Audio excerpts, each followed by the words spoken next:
Olá, pessoal. Espero tudo ótimo. Eu estou falando hoje com vocês aqui de Brasília, viu? E com a gente aqui, do meu lado, a Lívia Machado, diretora de marketing da Associação Brasileira de Criadores de Suíno. E está aqui um suíno maravilhoso, também cofrinho, viu?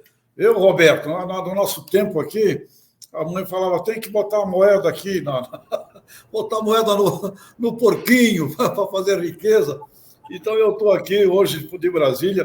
Eu já convidei a Lívia para participar com a gente. Antônio está conosco aqui. Boa tarde, Antônio. Boa tarde, Roberto. Eles do Agro. E a Lívia e a BCS. Aliás, parabéns. Que trabalho extraordinário de marketing, Roberto e Antônio, viu? Duplicou o consumo per capita da carne suína em 10 anos, num trabalho extraordinário aí junto com os supermercados, e até como fazer carne de suíno nessa panela moderna Air Fry. Ou seja, é um exemplo daqueles que a gente gosta de ver, tipo americano, viu? Tipo Estados Unidos. É um negócio genial que a Lívia está aqui com a gente. Daqui a pouco a gente conversa um pouco sobre isso e sobre o papel das mulheres e do jovem, né?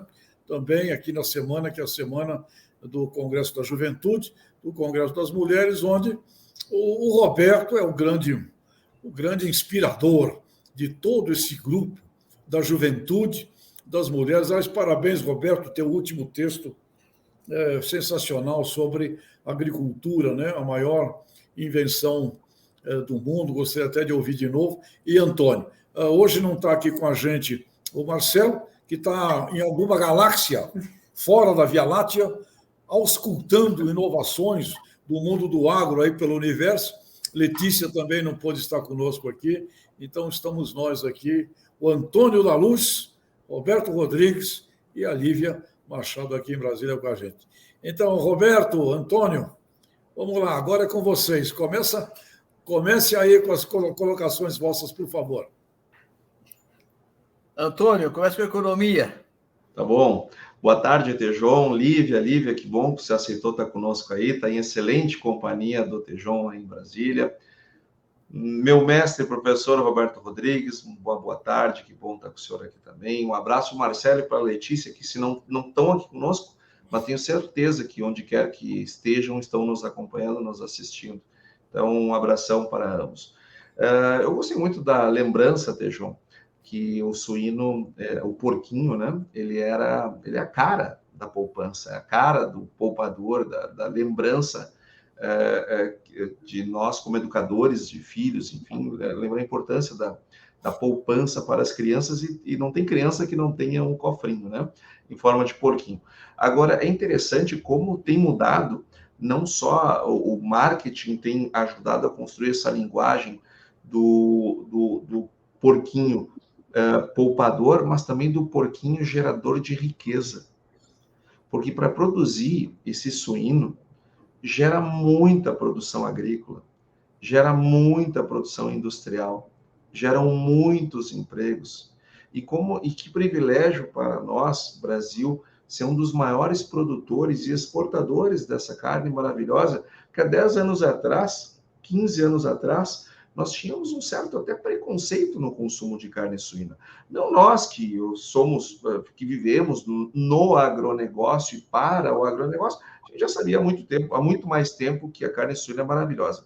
Mas a dona de casa, o dono de casa, aquelas pessoas que não têm a oportunidade que nós temos de nos informar e que precisavam ser informadas dos benefícios da carne bovina, da carne suína, e conseguiram ter uma diversificação maior de proteína, não só o bovino e o frango, mas vir também a carne suína para os lares, com a regularidade que hoje nós temos. Foi um grande trabalho de posicionamento de marketing que vocês fizeram, e que bacana que hoje é assim, que bacana que hoje o brasileiro ele valoriza tanto essa nossa produção, seja pelos benefícios que ela traz para a saúde, seja para os benefícios econômicos que a produção traz para o Brasil, que são enormes.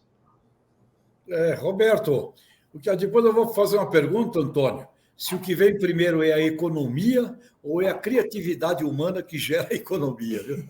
Mas, Roberto, diga lá você, meu querido amigo. Bom, obrigado, Tejon. Boa, Antônio. Eu só queria fazer uma pergunta para ele bastante simples, Lívia. Qual foi a principal alavanca do programa de comunicação que vocês fizeram para melhorar o consumo de carne bovina no Brasil? Bom, primeiro um privilégio, né? Nosso sempre professor, ministro, em nome do Marcelo Lopes, presidente da Associação Brasileira de Criadores de Suínos, eu o cumprimento. Aqui ao lado do nosso mestre da comunicação, do marketing, né, Antônio? Hoje eu falava mais cedo com o Tejon, que eu o vi pela primeira vez, o Dr. Roberto Rodrigues vai lembrar bem também, Fundação Getúlio Vargas, mas eu me lembro quando o Tejon entrou e começou a falar de agribusiness e os olhos dele brilhavam, enfim, né? Quando a gente pensa aí, agora eu vou falar um pouco em nome da juventude, vou aproveitar hoje aqui que eu estou com a juventude do agro, mas a primeira vez que eu vi o Alisson Paulinelli contar a história da Embrapa e o doutor Renato Simplício, então, assim, eu acho que para nós é um privilégio. A primeira coisa que eu quero responder é agradecer a vocês por essa história. Acho que nós, doutor Roberto, temos o privilégio, eu acho que eu vou dizer a segunda geração, né, Tejon? Nós temos o privilégio hoje de contar a história do agronegócio que vocês construíram. Então, eu acho que esse é o primeiro ponto que eu quero dizer aqui. O ponto central do que a Associação Brasileira de Criadores de Suínos fez, e eu tive o privilégio, como profissional de marketing, contar a história que vocês ali iniciaram, mostrando a pujança do nosso país. Acho que esse é o primeiro ponto, né, Tejon? Sem dúvida. Antes da gente falar de suinocultura. E agora, respondendo aí a pergunta, acho que foi a primeira coisa que nós fizemos, doutor Roberto, foi uma pesquisa, e né, o Rubens Valentini também, acho que é importante fazer essa referência, então, presidente da Associação Brasileira de Criadores de Suínos, o Sebrae, importante, né, Tejon, um grande parceiro aqui, não só né, do microempresário, mas do produtor brasileiro. Foi quando, no ano de 2009, nós pesquisamos, doutor Roberto, e perguntamos para o brasileiro, Antônio, por que, apesar do Brasil ser o quarto maior produtor e o quarto maior exportador de carne suína do mundo, você não consome a carne suína? Então, se eu tivesse que dar uma resposta, é sobre perceber o outro, entender o outro. E ao invés de nós ficarmos dentro do agro, dizendo dos biodigestores, de nós ficarmos falando de todas essas características, é a gente entender primeiro o que o consumidor sabe e o que ele não sabe daquilo que a gente faz. E aí a gente montar todo um programa, vou deixar o Tejon colocar aqui na didática, ele conhece bem, para responder isso. Então, aproximar do outro, respondendo às suas dúvidas, sem dúvida foi a estratégia principal aí. Roberto e Antônio, uma coisa genial que eles fizeram, que eu acho que é um case para todas as cadeias produtivas, viu? Eles se uniram aos supermercados. Eles fizeram com os supermercados um trabalho de ponto de venda, onde tem coisas assim, ofertas do dia, para os supermercadistas colocar, mostrando a taça na raça com as linguiças, ou seja, eles fizeram um trabalho de ponto de venda extraordinário. E o ponto de venda no Brasil, os supermercados, por ali passam 27 milhões de brasileiros, todos os dias, mais de 90 mil lojas. É uma casa de propaganda, de promoção extraordinário. Então, muito, muito legal, viu, Roberto, Antônio? Porque a gente sente uma necessidade que isso aconteça em outras cadeias produtivas. Fazer do varejo brasileiro um aliado, né?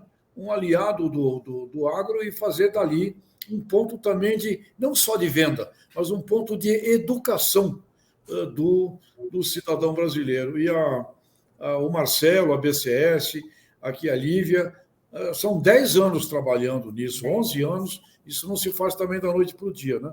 Mas é um trabalho que todas as cadeias produtivas precisam fazer. E o que eu tenho provocado eles aqui, Roberto, Antônio, telespectadores nossos aqui, internautas, temos que fazer isso lá fora, no mundo também. Temos que fazer isso nos supermercados da Europa, supermercado da China, temos que levar esse trabalho lá para fora. Mas, realmente... Pois essa era uma pergunta que eu tinha guardado aqui para fazer, Tejon, para a Lívia e para ti.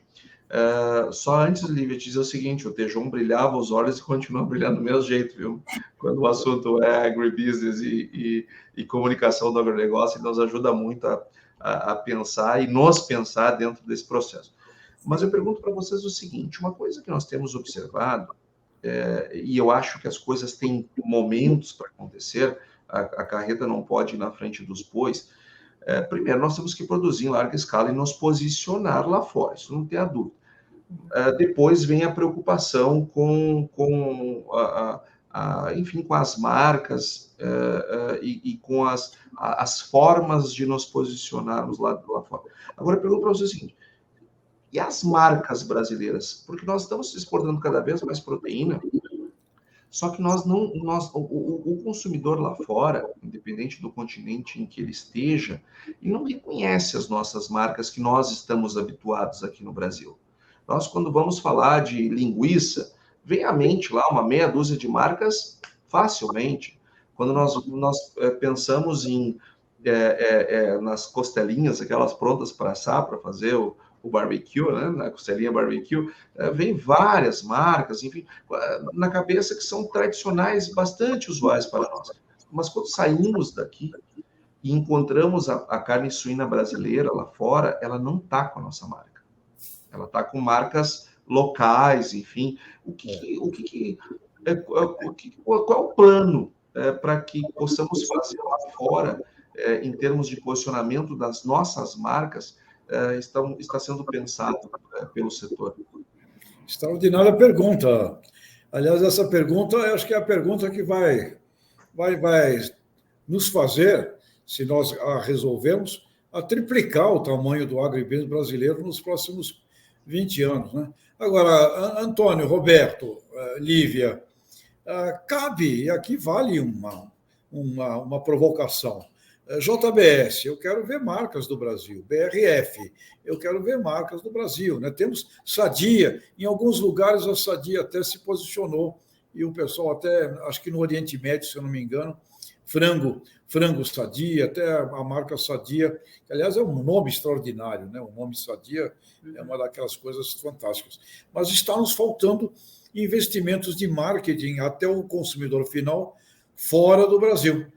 Então, as marcas não aparecem, né, Lívia? Isso é algo que vocês aqui na BCS têm conversado, se preocupam? Acho que é excelente o ponto do Antônio. Eu vou separar em duas etapas aqui. A primeira delas, respondendo diretamente, aqui a gente, sem dúvida, está falando aí do nosso Ricardo Santin, da ABPA, né, Associação Brasileira da Proteína Animal, faz um excelente trabalho, que tem esse desafio de agregar.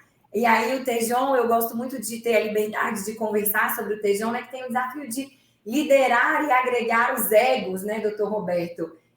O senhor aí que por tantos anos conseguiu fazer isso para que o Brasil saia com uma só imagem. Então, a ABPA, ela faz um trabalho constante nos últimos anos aí. Claro que a gente sabe que teve toda a questão da China, da oportunidade que nós tivemos da carne suína brasileira no ano de 2018, mas ainda assim, a gente tem sim, né, Antônio, o desafio de entender assim, a exportação do Brasil não cresceu porque aconteceu lá, né, uma peste suína na China, não. Porque a nossa carne tem qualidade para atender.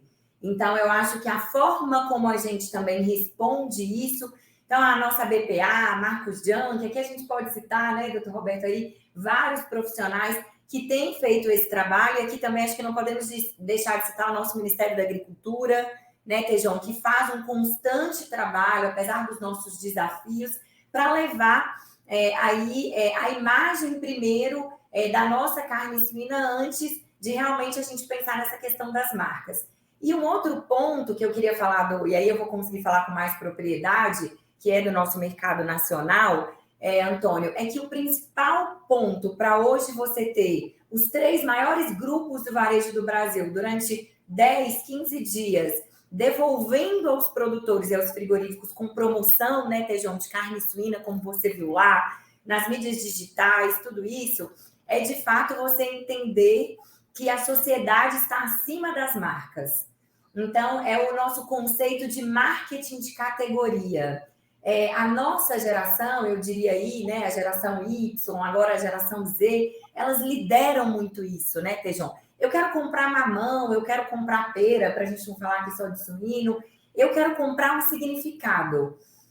Não necessariamente eu vou comprar uma marca, tá? Assim, é a minha visão, e aí eu deixo o Tejon trazer isso. Então, eu acho que o nosso desafio é levar a imagem do Brasil, a carne suína brasileira, e toda a nossa capacidade de produção. Acho que quando a gente tiver as marcas entendendo que a sociedade do Brasil e a sociedade consumidora do mundo está acima das marcas, a gente vai vender significado. Isso foi o que a gente fez aqui. Porque como é que um varejo, um grupo Pão de Açúcar, Tejon, decoraria ou nos daria todo um espaço de ponto de venda, por exemplo, doutor Roberto, com uma marca? Não, é um marketing de categoria. Então, a Associação Brasileira de Criadores de Suínos, ela abre as portas para que todos os frigoríficos e produtores consigam vender o produto. E aí, lá no ponto de venda, na comunicação com o consumidor, nas suas mídias digitais, na sua estratégia, você vai falar das características da sua marca. Mas a categoria deve ser defendida por todos. Consumidor compra categoria, na minha opinião. Você trabalhou a categoria, como os americanos fazem muito bem com as commissions USA, né? Fazem no bife, na carne de suíno, eles têm essa coisa reunindo a indústria. A indústria participa, e aí quando você vai ao supermercado, você vê as embalagens com as marcas deles lá naquela feira que você montou no supermercado. Mas a questão do Antônio, a conversa que o Roberto também sempre tem, é pertinente. Uma coisa não impede a outra, e seria muito importante. Eu tive agora, Roberto, Antônio, Lívia, com um grupo de alunos do INSPER sobre a gente no Itamaraty, a Apex, adidos comerciais brasileiros no exterior, e esse pessoal todo na questão, qual o maior desafio que você vê para o agro brasileiro? Eles colocam comunicação e imagem como o primeiro desafio. Então, temos aí oportunidade. Agora, Roberto, você tem uma frase genial nesse assunto, que é: no início era a verba. A verba. A Lívia e a BCS têm feito isso aí com um dinheirinho pequenininho. Imagina se tivesse realmente uma verba, né? Mas, enfim. Agora... É interessante, muito legal essa conversa com a Lívia, porque é exatamente o espírito do nosso programa. O que nós fazemos aqui? Conexão campo-cidade, né? O que ele está fazendo é exatamente isso. A BCS está com um trabalho muito bacana, porque está colocando o campo no supermercado, o supermercado é urbano, então a relação é direta entre o campo e a cidade. É muito bacana esse trabalho. Mas eu queria fazer uma pergunta adicional, Lívia, muito na linha do que o Tejon acabou de comentar, né? Nós vivemos um momento difícil nos últimos 2 anos, com altíssimo preço de milho, de soja, portanto, ração, de maneira geral, o que reduziu bastante, digamos assim, a margem de proteína animal. Não só suíno, frango também, até derivados de leite, queijo, etc. Pergunto para você, esse ponto está superado? Como é que está hoje a questão do mercado de carne suína no Brasil com esses custos elevados? Bom, doutor Roberto, estávamos numa reunião aqui semana passada com os nossos produtores. Primeiro que aqui eu tenho liberdade por representar os produtores há muitos anos, e a gente está num programa aqui que a gente pode dizer, sempre dá para entender que eles querem, né, tem que melhorar, pode... Então, para a gente responder essa pergunta, de fato, agora em novembro vai ser o primeiro mês do ano, desde aí de outubro, novembro do ano passado, que o custo de produção vai realmente aí chegar próximo àquilo que está sendo vendido no quilo do suíno vivo. Olha só, em um ano. Em um ano. Então, são mais de 12 meses, doutor Roberto, sequenciais aí, né, desde outubro, aí setembro do ano passado, que, de fato, a suinocultura brasileira não tem conseguido aí lucrar nesse ponto. Tanto pelo aumento dos custos, quanto pelo, eu diria, um excesso de oferta e, na verdade, também um crescimento da nossa produção. Nós crescemos muito, né, Tejon? Nossa produção cresceu aí 10%, ano passado 8%, também para atender a China, e tivemos aí todo esse desafio de queda de renda, de alta de inflação, né, de redução de poder de compra. Então, a gente soma todos esses fatores E aí, doutor Roberto, é que mais uma vez o varejo é o elo que liga os produtores aos consumidores. Então, também quero aproveitar a oportunidade de estar aqui. Quando eu comecei aqui na BCS, a gente tem liberdade, acho que nós estamos aqui para aprender juntos, e sempre era a história do markup. E aí eu estudava administração e os produtores, olha, tem que fazer uma reunião com o varejo para o varejo reduzir o markup. Reduzir o markup. E aí eu ficava pensando, imagina a gente fazer uma reunião, eu já administradora, né, doutor Roberto, olha, varejo, nós queremos pão de açúcar, nós queremos que você, Tejão, reduza o markup sobre o nosso produto. Por quê? Porque é o nosso produto. Eu não tinha resposta, né? Então, acho que o grande desafio é a gente entender que o varejo, ele é também um elo da cadeia. Então, os produtores têm que organizar os seus custos, os frigoríficos têm que organizar os seus custos e o varejo tem que organizar os seus custos. E conversar entre si, por exemplo, quando começou a crise na suinocultura, doutor Roberto e Antônio, o Tejão ouviu isso esse ano, em janeiro, nós, a BCS, reunimos todos os varejos e falamos assim, olha, nós precisamos da ajuda de vocês. Nós estamos com um excesso de oferta, nós estamos com um custo de produção de R$7 e na época o suíno chegou a R$5 e os produtores estão tendo aí R$2, né, de prejuízo por quilo de suíno vivo. Como é que o que a gente pode fazer? E aí, doutor Roberto e Antônio, esses varejos nos ajudaram, trabalharam sim com o equilíbrio das suas margens. Então, acho que o desafio é esse, a cadeia tem que estar no equilíbrio. Parece que tem que dialogar, viu, Roberto, Antônio? Tem que dialogar. Tem internautas aqui que se manifestaram. Dá para colocar de novo, tem aqui um internauta, o Rui Rosa. A guerra vem impactando o abastecimento de alimentos dos países europeus, além do aumento de custo de produção face à energia. O quanto isto é uma oportunidade? Deixo essa pergunta aqui para Roberto, para Antônio, e também tem um outro internauta que nos mandou um abraço de Angola. Tem aqui alguém da África, é o José Vieira, Jordão de Luanda, Angola. Cordial saudação também. Muita oportunidade para desenvolver nossa África. E José Vieira está aqui. Agri-Food Marketing é a minha praia, ele está colocando. Muito bem, Zé. Mas, Roberto Antônio, essa questão do nosso internauta aqui, oportunidade é? Bem, oportunidade mas também é um problema a ser resolvido, porque, como a Lívia falou muito bem, uma oportunidade para você vender com prejuízo não é uma oportunidade que garanta estabilidade produtiva, né? Então, o que nós temos que fazer realmente é reduzir custos para poder ganhar mercado. A guerra não oportuniza um mercado novo se você continua tendo um custo muito mais alto do que o preço final do produto. Então, é preciso avançar para essa questão que a Lívia colocou muito bem, reduzir margem de tal forma que seja possível a cadeia produtiva sobreviver. Aliás, Tejão, é a tese da criação da BAG.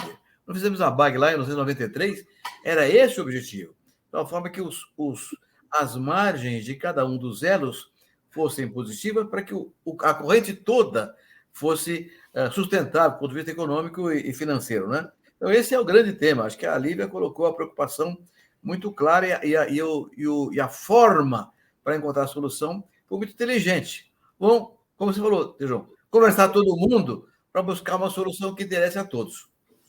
E, Roberto, função sagrada mesmo, né, da BAG, de uma associação de agribusiness, é colocar isso junto e fazer ali a busca, de certa forma, de um fair trade, né, de algo que se olhe no tempo, a longo prazo, né? Aquela ideia que a gente discutia lá com o Ney Bittencourt Araújo. Uma corrente de produção tem que ter os elos com a mesma força. Porque se um elo for muito fraco, digamos, produtor rural, com custo muito alto de milho, de soja, de mão de obra, etc., tiver um custo muito alto e ele quebrar, a corrente quebra também. Então, não interessa ao conjunto agricultivo que algum dos elos quebre. Então, esse diálogo, esse debate em torno do equilíbrio de custos e preços é a base do processo produtivo. Roberto, posso aproveitar aqui uma pergunta a você, que você tem toda a autoridade para essa resposta. Deveríamos ter um Ministério de Agronegócio, Roberto? Ou não? Ou a agricultura tem que chamar, tem que reunir a turma? Como você vê isso que você acabou de falar? Um Ministério do Sistema ou não, Roberto? Olha, é um tema muito discutido, mesmo quando nós fizemos, Tejão, lá atrás, aquele Fórum Nacional do Agronegócio, nos anos 90 do século passado ainda, essa discussão surgiu, né? Então, me lembro de um fato que aconteceu comigo, quando presidente da OCB. Fui presidente da OCB nos anos 80 do século passado, né? E me lembro uma ocasião, e naquele tempo era muito complicado, porque as pessoas buscavam sua margem negociando com o governo.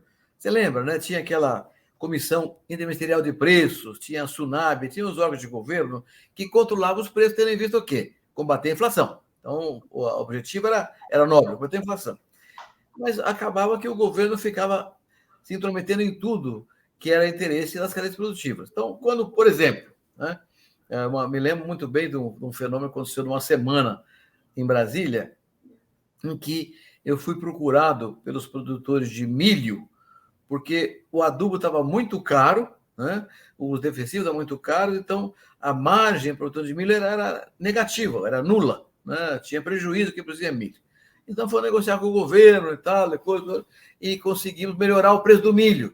O preço do milho subiu no mercado, isso se analisou no mercado. Como ficou bom esse negócio aí. Aí, então, produtores de frango procuraram a OCB. Olha, os cooperativos de frango vão quebrar, porque o preço da carne, do milho subiu muito, os produtores de frango não vão aguentar fazer esse processo aí, está muito difícil. Aí, fomos lá, rolamos o preço do frango. Aí veio o supermercado, desse jeito, o supermercado vai quebrar tudo. Quer dizer, não podia haver. Era o Estado estava. Tudo era a intervenção do Estado. Mexendo no preço do milho, do frango, do varejo, era tudo o Estado mexendo. Obviamente, não funcionava. Então, nós lutávamos muito por essa ideia da cadeia produtiva funcionar, articulando-se. E a discussão sobre mudar o nome do Ministério da Agricultura para o Ministério do Agronegócio, Ministério da Atividade Agroindustrial, uma discussão muito longa, que não evoluiu, Tejão, porque tinha naquele tempo também o Ministério da Indústria e do Comércio. Então, ia ser como dizia o Cláudio Coutinho, um overlapping de atividades, e não dava certo. Então, ficou mesmo, se manteve, então, dali para frente, o Ministério da Agricultura, Pecuária e Abastecimento como, digamos, a alavanca de contato com o consumidor urbano. Roberto, essa conversa aqui desse programa é espetacular, para entendermos o que é, de fato, a gestão do agronegócio. O teu exemplo é fantástico aí do milho, do frango, do supermercado, do consumidor. Se isso não é harmonizado, um elo da cadeia apanha do outro, e aí briga, aí entra com desconfiança, e isso nunca dá certo, Roberto. Isso sem falar, viu, sem falar que a turma do adubo já tinha brigado por um preço melhor também lá no CIP. Parece que estamos vivendo agora de novo. Agora, Antônio, você que é o mestre do mundo da economia, né? Eu me lembro da reunião que participei com a turma de suínos há uns 4 meses atrás, o pessoal estava bravo, sim, porque não estava dando lucro, que estava um custo muito alto, e aí vem o preço da soja, do milho. Como é que, Antônio, você vê? Você acha que vai amainar ou vai continuar no patamar que está? Qual é a tua visão dos grãos? Que, aliás, o pessoal dos ovos estava pedindo uma política nacional de grão. Eu acho que tem a ver isso com o que o Roberto acabou de dizer. Mas, Antônio, qual é a tua visão desse mundo do mercado aí, do jeito que ele está? Bom, Tejão, primeiro eu quero contar um caso pitoresco que a gente aprende na faculdade, inclusive, isso de economia, não todos, lógico, mas aqui o meu professor Ronald Hilbert, que nos acompanha também, ele vai lembrar disso que ele nos contava na aula. Ele nos contava de fatos que aconteciam na União Soviética, que era uma economia planejada, portanto, não era o mercado que puxava mais para cá, mais para lá, e dava os sinais do que tinha que crescer ou que tinha que reduzir, mas sim tinha um planejador central, e então os candelabros, tinha as indústrias de candelabros, elas eram muito ativas, Só que produziam tanto candelabro que alguém se deu conta, não, eu não consigo contar quantos candelabros estão sendo produzidos, então vamos começar a pesar. E as metas eram dadas para as empresas. O pessoal começou a fazer candelabro mais pesado, até que os candelabros na mesa, eles quebravam a mesa. Tem casos de pregos, né, indústrias de prego, que era mesmo, os caras usavam uns pregos imensos, que não servia para nada, mas batia as metas. Então, eu por conta dessas questões pitorescas, eu sou muito reticente da capacidade do ser humano de conseguir consertar as cadeias de uma maneira orquestrada por alguém, por uma organização, seja um ministério, seja lá o que for. O que não significa que as cadeias produtivas elas não possam se autogerir. Isso acontece quando existe transparência e quando existe também empatia. É quando eu olho para o outro elo e com o desejo de entendê-lo, e não com o desejo de encontrar algo que mostre que eu estava certo o tempo todo, que ele está me sacaneando. Então, quando a gente vai para uma cadeia com espírito cooperativo, nós temos muito mais chances de sucesso das coisas evoluírem. Só que à medida que a cadeia vai se tornando cada vez mais longa, e nós estamos alongando a cadeia pela complexidade, pela tecnologia, são mais atores dentro do negócio. Mas sempre transparência e boa vontade, empatia, tentar entender o que o outro qual é a dor do outro, geralmente ajuda mais a funcionar do que nós estimularmos um ministério a organizar todas essas coisas. Quanto aos grãos, Tejon, nós tivemos na semana passada a divulgação dos dados da produção, da expectativa da produção brasileira pela Conab, pelo IBGE, e nós deveremos ir para uma safra maravilhosa, que vamos passar dos 300 milhões de toneladas, sempre, claro, considerando se o clima não nos atrapalhar, né? Nós deveremos plantar o suficiente para colhermos mais de 300 milhões de toneladas, que é uma produção bastante importante, sobretudo num cenário em que o hemisfério norte teve uma produção bem abaixo do que poderia ter tido, sobretudo em milho. Então, o pessoal do suíno, o pessoal das aves, o pessoal dos ovos, diga-se de passagem, aqui eu quero mandar um abraço para o José Eduardo Santos, que é o presidente da Asgav, presidente executivo da Asgav, e que faz um trabalho sensacional para a promoção dos ovos. Nós não temos ideia a quantidade de novos produtos que estão sendo feitos dessa cadeia, que coisa maravilhosa, quanta riqueza nova está surgindo na nossa economia a partir dessas novas possibilidades. E que elas vão precisar de mais milho, mais soja lá na frente, então não dá para desestimular. Agora, de fato, essas perdas que aconteceram, sobretudo no hemisfério norte, tendem a manter os preços num patamar semelhante ao que nós temos hoje. Não vejo motivos para grandes quedas. Também não vejo para grandes altas hoje. Agora, tudo indica que vamos ter uma certa estabilidade, a depender, né, Tejon, do que está acontecendo no ambiente político brasileiro. Hoje o dólar explodiu por conta dos episódios lamentáveis que aconteceram no final de semana. E temos no mercado internacional uma situação ainda muito grave no que diz respeito à guerra. Então, eu te diria o seguinte, tudo mais constante, nós deveremos ter preços mais ou menos nesses patamares. Muito sensível tudo, não, Antônio? É impressionante, né? Qualquer faísquinha, qualquer centelha é uma explosão. E também não sabemos se vai haver a renovação do acordo lá da Rússia com a Ucrânia, né? Com relação ali à saída para o Mar Negro. E eu vi uma notícia do DERAL, do Paraná, de problemas climáticos ali no sudoeste do Paraná, ali em Pato Branco também. Quer dizer, temos o assunto também da mudança climática, né? Esse aspecto, né, Roberto? Você, aliás, tem uma PEC aí que está inserindo na Constituição a responsabilidade com o clima, mudança climática. Você vê, Roberto, você tem uma experiência mundial ímpar como um brasileiro. Outro dia, o Roberto Bettencourt, que mexe no setor de ração, estava me dizendo que a entidade internacional de ração procura ver como é que faz para ter uma segurança de comida para os animais. Com relação ao ser humano, Roberto, Você acha que nós vamos ver algum salto positivo nesse aspecto? Segurança de comida para a população, numa orquestração aí global. Qual é a tua visão, Roberto, sobre isso?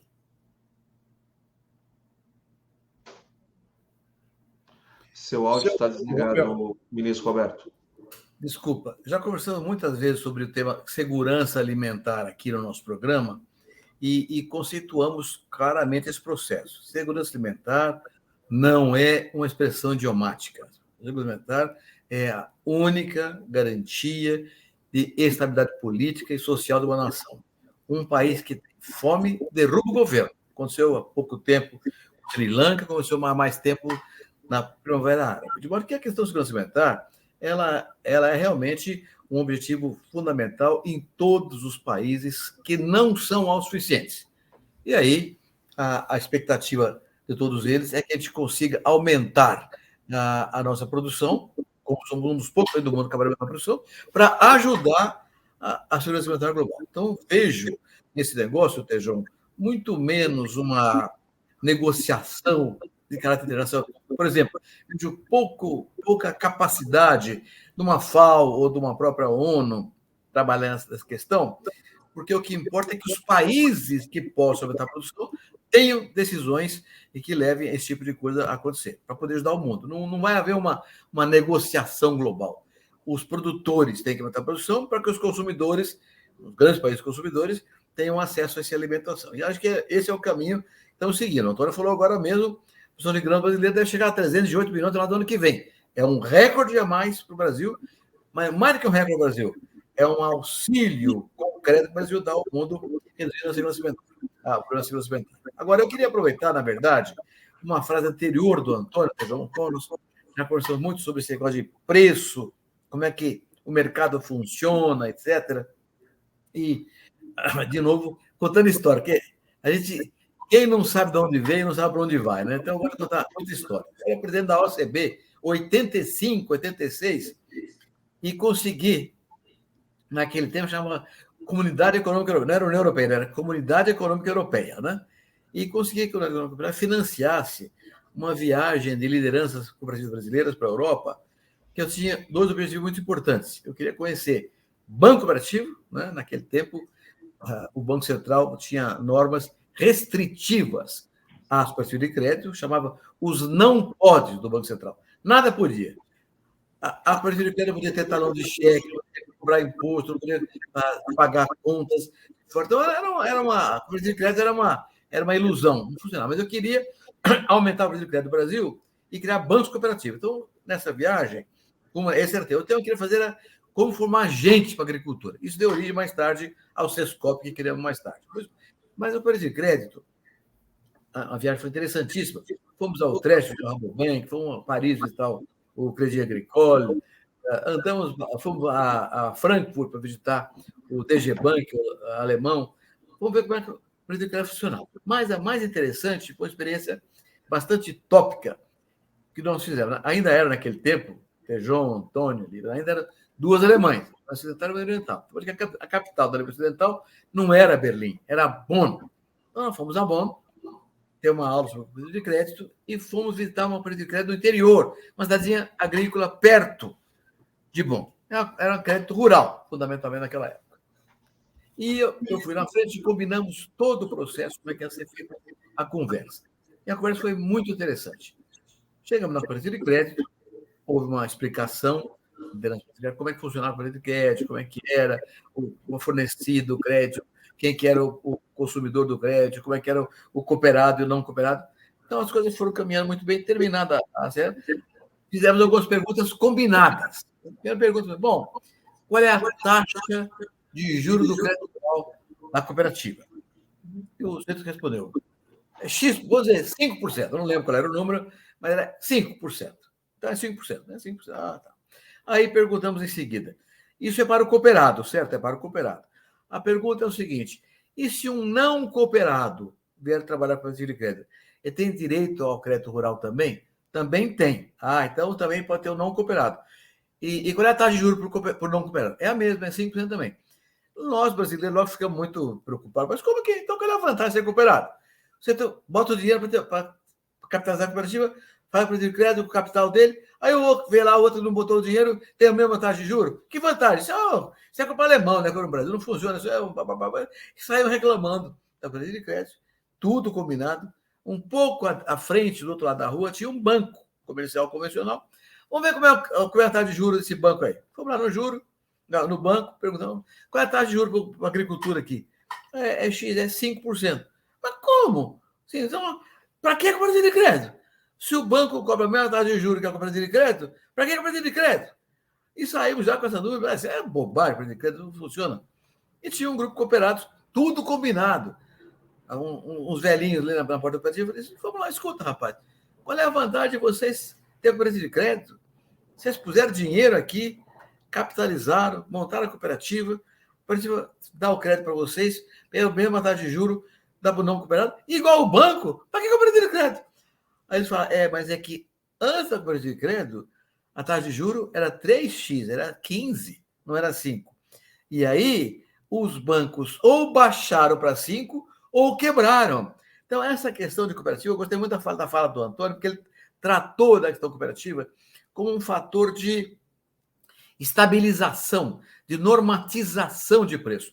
Não é necessariamente uma cooperativa historicamente instalada na qualquer região, ela é obrigada a ter o melhor preço, porque ela já está há tanto tempo lá que ela normatizou o preço. O mercado acompanha a cooperativa porque ela baliza o preço. Então, esse conceito é fundamental para a gente ter cooperativa também. Eu já vi isso, João, Antônio, Lívia, muitas vezes da minha vida como dirigente cooperativista, né? E é preciso que o cooperado e a sociedade inteira cooperativa não como obrigatoriamente o melhor preço. No começo, sim, mas ao longo do tempo ela baliza o mercado. É perfeito, ministro, porque isto que vocês observaram lá e que o senhor está trazendo para nós aqui, é usar o mercado, os instrumentos do mercado, para se obter um benefício de mercado.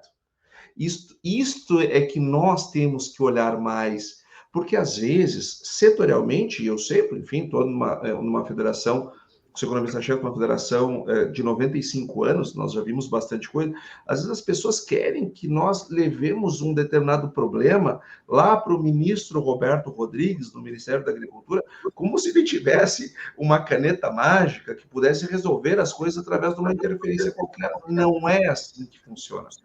É lógico que o mundo político, que o governo, que o Estado brasileiro, que os ministros, eles têm um poder relevante, não há dúvida. Agora, tem muitas coisas que nós precisamos usar os instrumentos do mercado para o mercado, porque, do contrário, fica simplesmente movimentos políticos. Olha, Antônio, essa tua afirmação, Antônio, é tão extraordinariamente importante, porque muitas vezes eu fui presidente da Aliança Mundial de Cooperativa, eu fui a 79 países ver cooperativa no mundo inteirinho, e muitas vezes eu vi, por exemplo, uma reclamação de que a cooperativa ela não está mudando o regime, né? Então, você fala, bom, o regime é capitalista, é selvagem, então a cooperativa tem que mitigar o poder do capitalismo. Não é assim. Ou mitigar o poder do socialismo. Não é assim. A cooperativa, você falou muito bom, Antônio, eu gostei muito da tua frase. A cooperativa usa os instrumentos do regime e do sistema para mitigar os seus efeitos negativos. Essa tua frase é relevante. Isso é uma aparente contradição. A cooperativa tem que derrubar o mercado. Não, não tem. Ela tem que se servir daqueles instrumentos com inteligência, com competência, para que eles sejam mitigados, permitindo o acesso à inclusão social a mais gente. Extraordinário. Boa lembrança. Uma missão nobre e que, se a gente não prestar atenção, acaba não vendo desse jeito. E ela tem essa coisa de aglutinar um grupo gigantesco de produtores e colocá-lo em nível, né, de discussão com os grandes grupos empresariais. É excelente. Tem uma questão aqui do Rodrigo Vieira. Aqui, Lívia, você vai ter que responder essa aqui. E tem a ver com essa coisa da cooperativa, hein? Vamos até saber se quem se deu melhor está na cooperativa ou não. O Rodrigo Vieira está perguntando aqui, vi muita suinicultura abandonando a atividade pelo alto custo de produção. Isso tende a continuar? Abandono da atividade? Acho que você...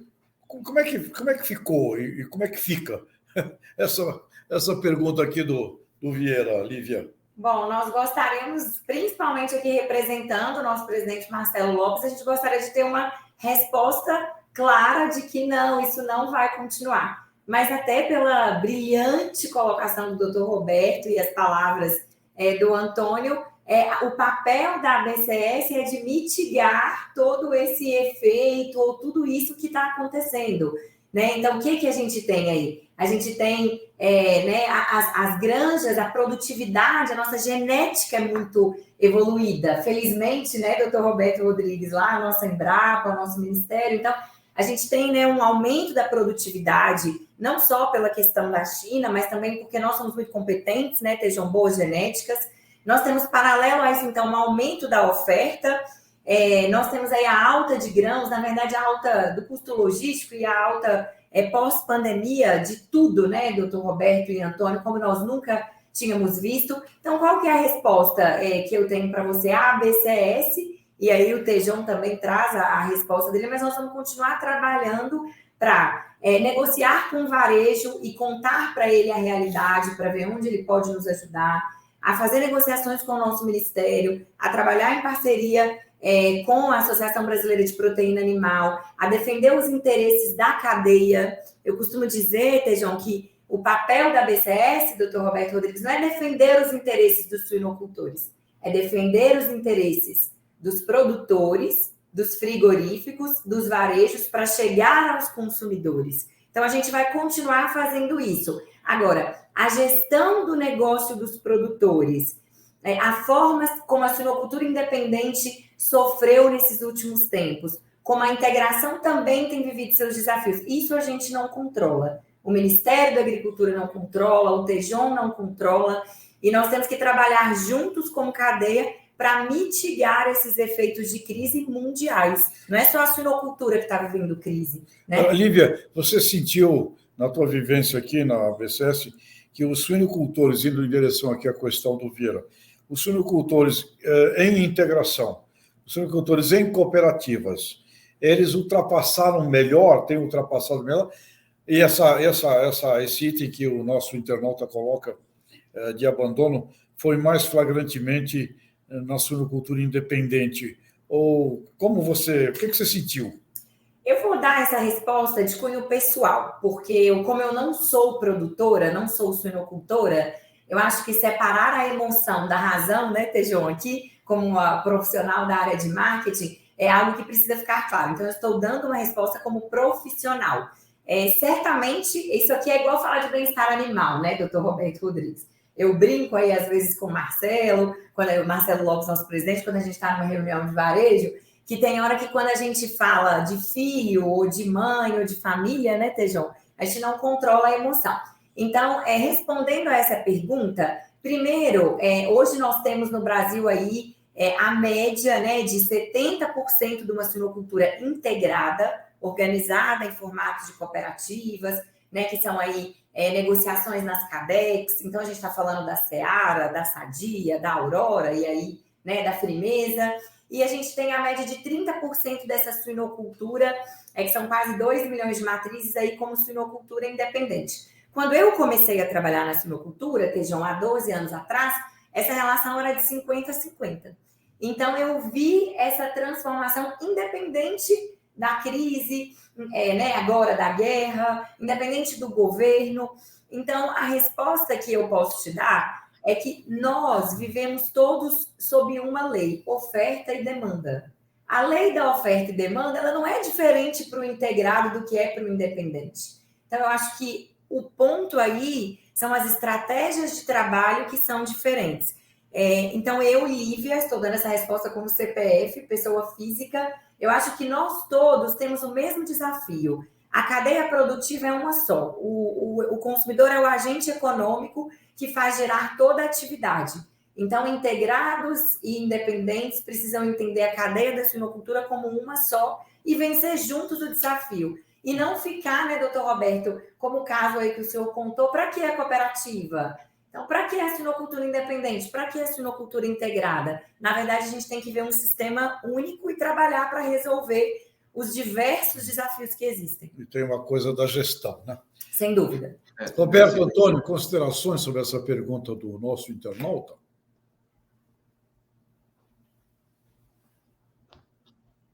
Seu áudio, Roberto. Vamos lá. Eu acho que a Lívia, de certa forma, já colocou o dedo na ferida central. Ela falou o seguinte: o que determina o preço é a oferta e a procura. É isso que define o preço, tá certo? Por outro lado, o que define a oferta é o volume de produção. O que define o volume de produção é a produtividade. Que a produtividade é a tecnologia e a gestão somadas. Então, no fim do dia, é a tecnologia e a gestão que vão determinar o preço final. E a tecnologia e a gestão determina a produtividade, a produção e a oferta. Vis-à-vis a demanda, estabelece o preço. Então, aqui é uma discussão curiosa, né? E que é a seguinte: olha, um sujeito que está com um custo de produção mais baixo, ele está tendo um resultado melhor que o custo mais alto. Quem estiver com produção muito alto, ele quebra. Ele não consegue aquela atividade, ele quebra. Porque a média tem uma média. Quer dizer, um custo muito acima da média não vai aguentar a parada e vai quebrar.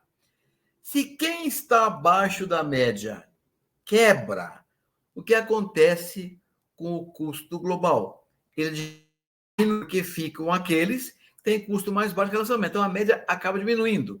Então, isso faz com que a oferta possa crescer. Crescendo a oferta, os preços tendem a cair. Então, essa flexibilidade do mercado é que tem que ser resolvida coletiva e individualmente. O que vai determinar a sobrevivência é a capacidade que o produtor tem de usar tecnologia e gestão de tal forma que os custos dele fiquem iguais ou acima ou abaixo da média. Não acima da média, para não ser excluído. Antônio, eu acho uma economia bem preliminarzinha aqui, bem primária. Não, foi ótimo, sobrou pouco o que dizer e me obriga a ter que a trazer alguns exemplos específicos. Mas, Rodrigo, eu vou te dizer o seguinte: isso deve continuar, sim, acontecendo, mas não é só com a suinocultura, qualquer cadeia. Nós vamos ter pessoas entrando e pessoas saindo. Se o governo coubesse a ele segurar a todo mundo, nós teríamos, como mostrou agora o ministro Roberto, seríamos uma oferta imensa, todo mundo se prejudicaria. Então, esse processo é um processo, em primeiro lugar, natural. E é ele que garante que a régua seja sempre a mais alta possível, para todo mundo tem que passar ali por cima daquela régua. Sabe, a Lívia é uma administradora de empresas, eu sou um economista, e tem uma coisa que nos une.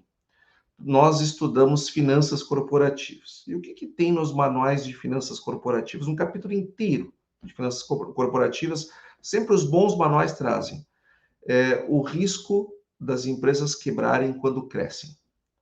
As empresas que 70%, 80% das empresas, quando elas quebram no processo de crescimento.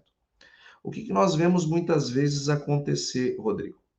O mercado está bom, está demandante, os preços estão subindo, enfim, e a pessoa vai lá e, estimulada por aquele lucro extraordinário daquele ano, expande.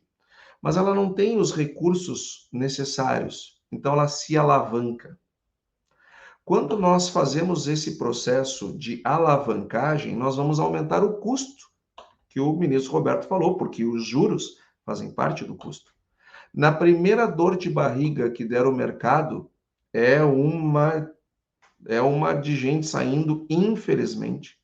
Gente boa, gente trabalhadora, gente que foi cuidadosa, que foi caprichosa, mas que na parte de gestão, na parte do cuidado, não com a produção, mas com o dinheiro, pode ter deixado a desejar uma atenção um pouco maior. Isso que acontece com a suinocultura não é diferente do que acontece nos outros setores. Acontece que existem ciclos, e nós estamos vivendo um ciclo de um pouco mais de dificuldade da suinocultura neste momento. Mas nós já vivemos da soja, nós já vivemos do arroz, nós já vivemos do trigo, do algodão. Enfim, toda hora tem uma crise de alguma coisa. E sempre aqueles mais suscetíveis a sofrer com essas crises são justamente aqueles que dão um pouco menos de atenção para o cuidado com o dinheiro. São aqueles que às vezes têm um afã de crescer muito rápido e não trabalham com um olhar maior de capital próprio, precisam uma tomada maior de recursos no mercado de capitais, e às vezes isso leva para situações mal sucedidas. E por que eu estou dizendo isso? Para botar o dedo na ferida, para apontar dedo? É claro que não. É para trazer a reflexão para todos os produtores que neste momento nos acompanham, independente da produção deles que estejam fazendo. Nós precisamos aprender a trabalhar com dinheiro, com gestão, trabalhar capitalizado, crescer com pé firme, mais razão, menos emoção, mais indicadores, menos eu acho que vai dar certo. Espetacular de bom senso econômico, viu? Agora tem um gaúcho aí, Barão de Tararé. Alô? Tem um gaúcho aí, o Barão de Tararé, ele escrevia assim: tudo seria fácil, não fossem as dificuldades. Então, muito bem mesmo, uma aula de economia. Antônio, olha, nós estamos chegando aqui no nosso tempo. Eu queria, então, fazer uma rodada final, trazendo aqui a palavra da Lívia, o agradecimento a ela pela presença conosco e a despedida da Lívia aqui desse nosso Conexão Campo e Cidade. Por favor, Lívia. Bom, eu agradeço. Primeiro, nosso sempre ministro. Queria dizer que é um privilégio estar aqui representando, como eu bem disse, né, essa segunda geração que ouviu tanto vocês. Eu já contei isso para o Tejon. A primeira vez que eu ouvi o doutor Alisson Paulinelli, por exemplo, contar a história da Embrapa, eu não conseguia entender porque todo mundo falava da Embrapa, né? Quando comecei a trabalhar. Depois o doutor Renato me contando a história da Emater e o doutor Roberto Rodrigues sempre com essa capacidade ímpar de explicar a macroeconomia, né? Que encanta a gente. Então, eu agradeço aí ao Antônio, ao Tejon, e queria dizer que muitas vezes vender está na história que a gente não conta. Na história que a gente sabe muito, e a gente sabe muito sobre o nosso agronegócio, a gente estudou muito, mas a gente esquece que a gente vende para quem não sabe. Então, eu deixo aqui um agradecimento, agradecimento à ABCS, em nome do Marcelo Lopes. É emocionante ser parte, viver a história do agro, mas eu acho que o nosso grande desafio, eu falava isso hoje com o Tejon no almoço, é conseguir contar essa história.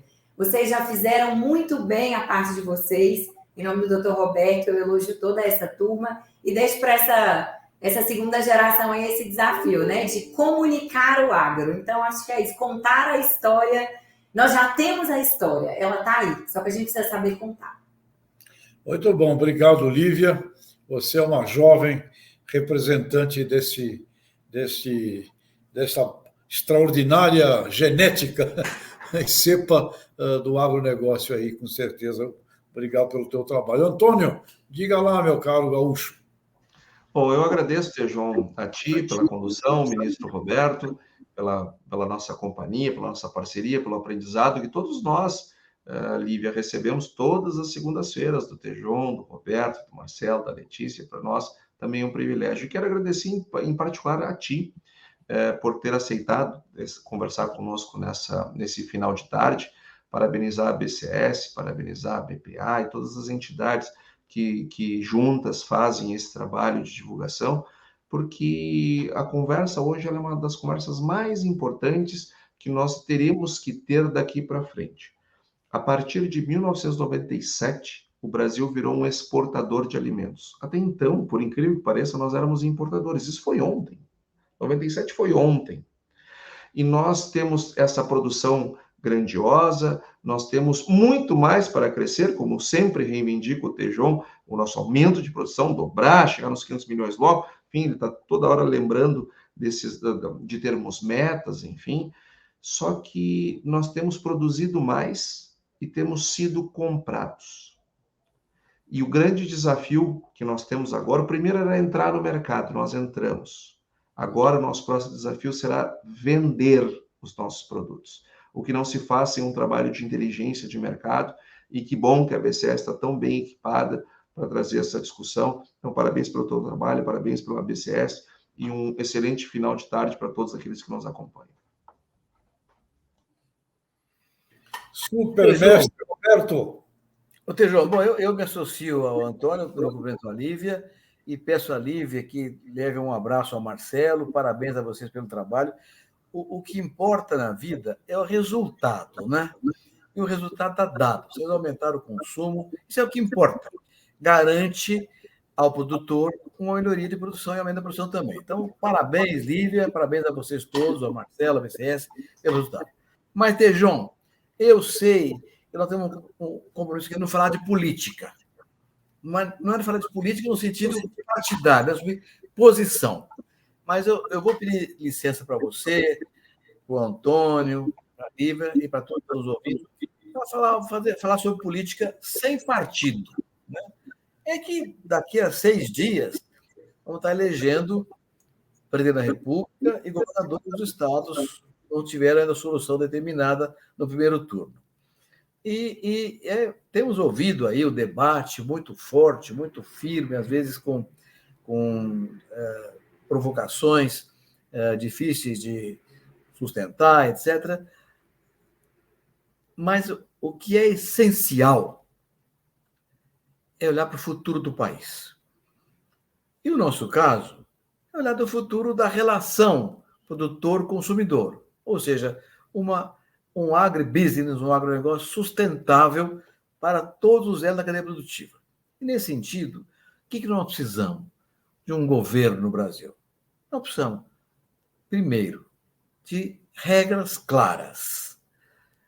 Segundo, que essas regras garantam a defesa do que está na Constituição brasileira.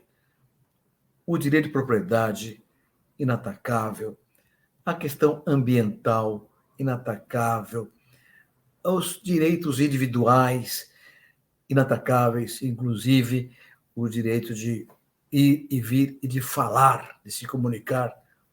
Tudo isso tem que ser tratado com um rigor muito grande.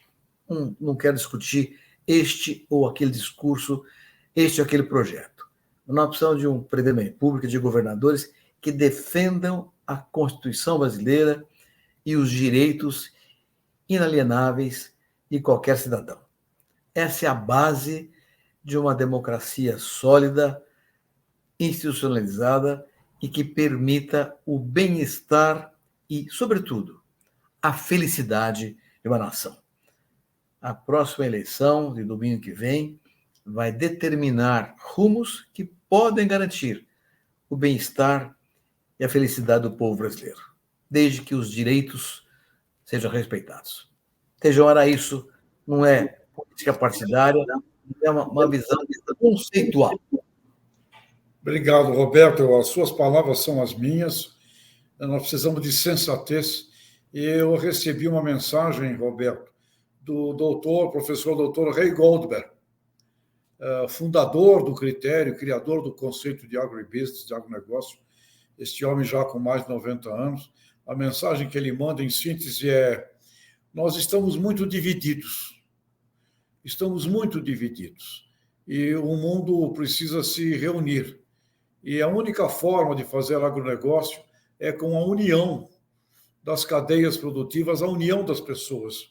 E que este sistema alimentar, me escreveu Ray Goldberg, seja um exemplo para o que o mundo todo precisa fazer.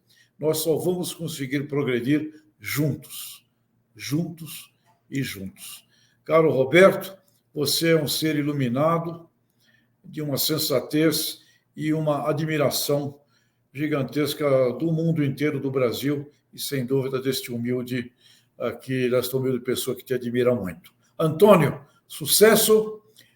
Lívia, continue, né? Leve essa juventude para frente. Grande abraço no Marcelo e obrigado por estarmos aqui desfrutando da instalação da BCS hoje, aqui em Brasília, com bolinho, com chá, com chocolate. Está uma maravilha aqui.